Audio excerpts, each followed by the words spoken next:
कालच सन्माननीय अजितदादांनी उपमुख्यमंत्री पदाची शपथ घेतली आणि आज लगेचच सन्माननीय अजितदादांची आयकर विभागाने जप्त केलेली संपत्ती सही सलामत त्यांना परत केली।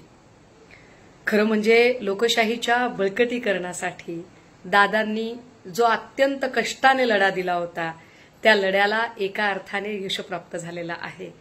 हा लोकशाहीचा बळकटीकरणाचा महाराष्ट्राच्या विकासाचा अत्यंत खडतर लढा याच्या आधी सुद्धा अगदी राहुल कनाल असतील, यशवंत जाधव असतील, रवींद्र वायकर साहेब असतील, भावना गवळी असतील, या काही चित्रविचित्र लोक आहेत। अशाही लोकांनी मोठ्या ताकदीने या सगळ्या शूरवीरांनी हा पराक्रम बजावला होता।